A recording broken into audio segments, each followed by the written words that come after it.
চিন্ময় কৃষ্ণ দাস। চিন্ময় কৃষ্ণকে রাষ্ট্রদ্রোহিতা মামলায় গ্রেফতার করেছে ঢাকা। চট্টগ্রামের সন্ন্যাসীর বিরুদ্ধে কি অভিযোগ?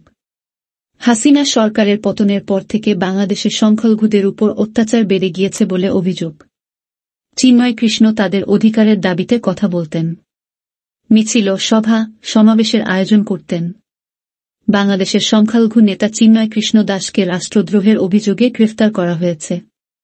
চট্টগ্রামের আদালত তার জামিনের আবেদনও খারিজ করে দিয়েছে। তার গ্রেফতারি নিয়ে উত্তাল বাংলাদেশের একাংশ।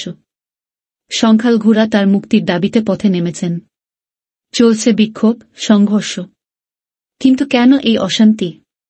কি অভিযোগ চিন্ময় কৃষ্ণের বিরুদ্ধে?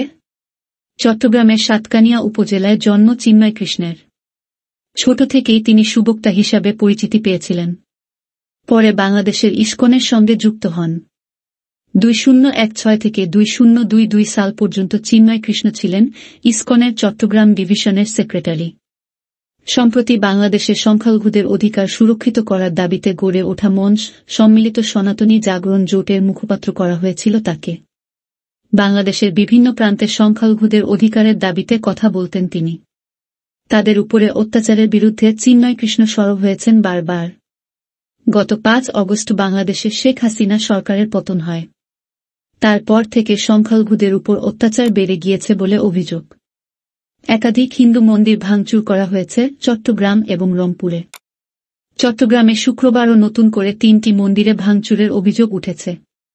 এই পরিস্থিতিতে আওয়ামী লীগ সরকারের পতনের পর থেকে সংখ্যালঘুদের অধিকারের দাবিতে চিন্ময়ের প্রচার এবং কর্মসূচি বেড়ে গিয়েছিল। অক্টোবরে চট্টগ্রামে সংখ্যালঘুদের নিয়ে তেমনই একটি সমাবেশের ডাক দিয়েছিলেন চিন্ময়। সেখান থেকেই বিতর্কের সূত্রপাত। চিন্ময় কৃষ্ণ কি করেছিলেন বলে দাবি বাংলাদেশের অভিযোগকারীদের? চিন্ময়ের বিরুদ্ধে অভিযোগ, অক্টোবরে চট্টগ্রামের সমাবেশে দাঁড়িয়ে বাংলাদেশের জাতীয় পতাকার উপরে একটি গেরুয়া পতাকা তুলেছিলেন তিনি। তাতে জাতীয় পতাকার অপমান হয়েছে বলে অভিযোগ। অক্টোবরের ওই সমাবেশের পর চিন্ময় কৃষ্ণের বিরুদ্ধে থানায় অভিযোগ দায়ের করেন চট্টগ্রামের বিএনপির বহিষ্কৃত নেতা মোহাম্মদ ফিরোজ খান। সেখানে তিনি জানান, বাংলাদেশের পতাকার অবমাননা করেছেন চিন্ময়। অভিযোগে বলা হয়, বাংলাদেশে নৈরাজ্যের পরিস্থিতি তৈরি করে অশান্তি সৃষ্টিই চিন্ময়ের উদ্দেশ্য।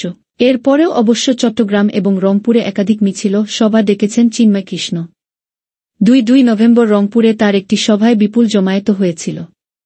5 নভেম্বর ঢাকা থেকে চট্টগ্রামে ফিরছিলেন তিনি। ঢাকা বিমানবন্দর থেকে চিন্ময় কৃষ্ণকে গ্রেফতার করে বাংলাদেশের পুলিশ। তার জামিনের আবেদন খারিজ করে দেওয়া হয়।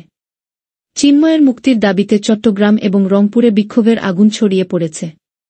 পথে নেমেছেন বাংলাদেশি সংখ্যালঘুরা। গত মঙ্গলবার বিক্ষোভকারীদের সঙ্গে বাংলাদেশ পুলিশের সংঘর্ষে এক আইনজীবীর মৃত্যু হয়েছে। বাংলাদেশের পরিস্থিতি নিয়ে উদ্বেগ প্রকাশ করেছে নয়াদিল্লি। চিন্ময় কৃষ্ণকে সঠিক এবং নিরপেক্ষ বিচার প্রক্রিয়ার সুযোগ দেওয়া হবে বলে আশা প্রকাশ করেছে ভারত। সেই সঙ্গে সংখ্যালঘুদের উপর অত্যাচারের কথাও বলা হয়েছে বিবৃতিতে। ভারতের এই বিবৃতিকে ভালো চোখে দেখছে না ঢাকা। তারা পাল্টা দাবি করেছে, ভারতের বিবৃতি আসলে দ্বিচারিতা। ভারতের সংখ্যালঘুদের উপর অত্যাচারের পাল্টা অভিযোগও করেছে তারা। চিন্ময় কৃষ্ণ ইসকনের সদস্য ছিলেন। কয়েক মাস আগে সংগঠনের নিয়ম লঙ্ঘনের অভিযোগে তার সঙ্গে সম্পর্কচ্ছেদ করে ইসকন। তার গ্রেফতারির পর ইসকনের তরফে বিবৃতি দিয়ে জানানো হয়, চিন্ময় কৃষ্ণ তাদের কেউ নন। পরে অবশ্য ইসকন এও জানিয়েছে, চিন্ময়ের অধিকারের দাবিকে তারা সমর্থন করে।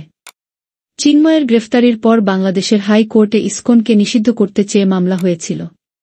তা খারিজ হয়ে গিয়েছে।